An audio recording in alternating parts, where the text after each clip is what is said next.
A reportagem, uma apuração, que se traduziu numa reportagem da Andréa Sadi e do Valdo Cruz, conta essa história. Era um evento na presença de Xi Jinping, de Lula, de integrantes do governo. Janja estava presente e não estava prevista fala, não tinha previsão de fala de ninguém. Em dado momento, segundo o relato da Andréa e do Valdo, Janja pede a palavra e faz uma crítica ao TikTok, que é uma plataforma chinesa. E no meio dessa crítica, ela diz o seguinte, que plataformas, que as Big Techs estão dando muito discurso para a extrema-direita. A extrema-direita se vale dessas plataformas, dessas Big Techs, para propagar os seus discursos extremistas. Só que essa frase de Janja acabou causando, segundo o relato da reportagem da Andréa e do Valdo, constrangimento e, de fato, provocou constrangimento. Em primeiro lugar, e eu vou fazer uma tradução do constrangimento com a minha avaliação disso, e depois eu quero tratar de um outro aspecto que foi o conhecimento desse fato. Em primeiro lugar, numa situação em diplomacia, se lá está previsto a fala, a pessoa tem que falar. Se não está previsto fala, não tem que falar. É uma quebra diplomática, uma quebra do protocolo fazer qualquer coisa diferente na casa dos outros.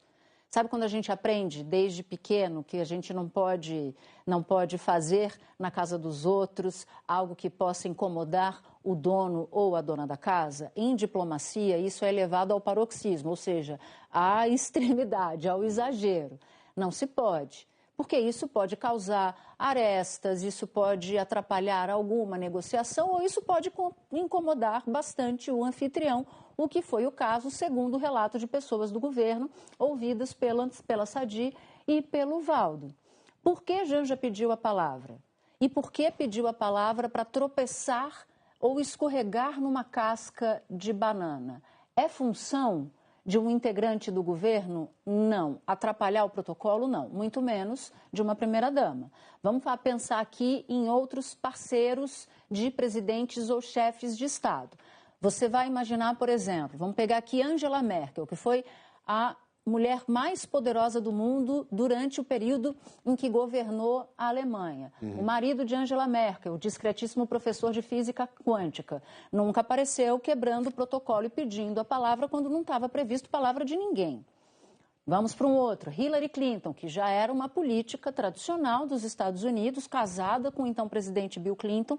Se passasse por uma situação dessa, seria alvo de uma chuva de críticas. Vamos para a primeira-dama do homem mais poderoso de hoje, que é Donald Trump, Melania, se fizesse a mesma coisa. Portanto, Janja está sendo alvo de crítica interna por ter atravessado um samba em que não era para ser tocado samba naquela reunião. Não foi chamada para isso. Não foi chamada para isso.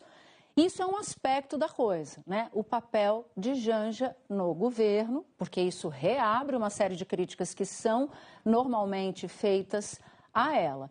A outra é o fato de isso ter ido parar na imprensa graças a uma apuração diligente de dois excelentes jornalistas. E isso revela o quê? Revela uma animosidade ou uma percepção não positiva, negativa, portanto, de Janja dentro do governo. Porque se ela causa um constrangimento diplomático, isso vai e chega até a imprensa, é porque isso revela que Janja não é tão benquista assim em alguns círculos do poder. E nessas questões de corte, quando se tem vazamento assim, isso acaba revelando esse tipo de circunstância, de que tem gente que acha que este fato merece a publicidade por não gostar, por exemplo, da primeira-dama. Vazou por uma razão. Vazou porque Janja, pelo menos para parte do governo, não é uma figura benquista. Isso não é uma novidade. Eu não estou contando uma novidade. Então, tem dois aspectos aí. Tem o aspecto diplomático ou de protocolo, no mesmo dia em que Lula diz que nunca foram tão importantes as relações entre China e Brasil, uma fala da primeira-dama que não estava prevista fazendo uma crítica. Xi Jinping, segundo o relato da reportagem da Sadi e do Valdo, disse que o Brasil tinha autonomia para regular a plataforma e, inclusive, banir o TikTok. Então, também levou uma resposta de Xi Jinping no ato.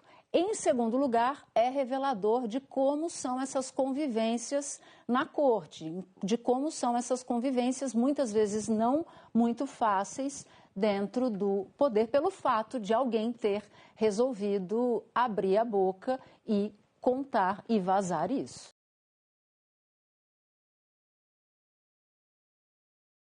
Primeira coisa que eu acho estranho é que como é que essa pergunta chegou à imprensa? Porque estavam só meus ministros lá, o Alcolumbre e o Omar. Então alguém teve a pachorra de ligar para alguém e contar uma conversa que teve num jantar em que era uma coisa muito, mas muito confidencial e uma coisa muito pessoal.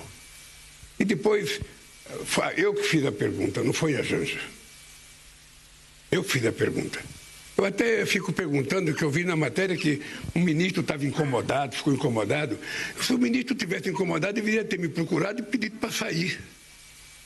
Eu autorizaria ele sair da sala. Veja, eu fiz uma pergunta para ele, eu não fiz uma pergunta, eu perguntei ao companheiro Xi Jinping se era possível ele enviar para o Brasil uma pessoa da confiança dele para a gente discutir a questão digital e, sobretudo, o TikTok. E aí a Janja pediu a palavra para explicar o que está acontecendo no Brasil, sobretudo contra as mulheres e contra as crianças. Foi só isso. E ele disse uma coisa que era o Brasil tem o direito de fazer a regulamentação. Ainda bem que estava o Elmar, estava o Elmar em nome da Câmara e o Davi, sabe que nós temos que regulamentar. Sabe que nós temos que regulamentar. Não é possível a gente continuar, com as redes digitais cometendo os absurdos que comete e a gente não tem a capacidade de fazer uma regulamentação. Então, para mim, foi uma coisa simplesmente normal e ele vai mandar uma pessoa. Isso que importa, ele vai mandar uma pessoa especialmente para conversar conosco sobre o que a gente pode fazer, nesse mundo digital. É isso que aconteceu. Nada mais do que isso. Eu não sei por que alguém achou que isso era novidade e foi falar para a imprensa. Não sei, sinceramente eu não sei. Mas de qualquer forma, já saiu, então é isso. A pergunta foi minha. Eu não me senti nem um pouco incomodado.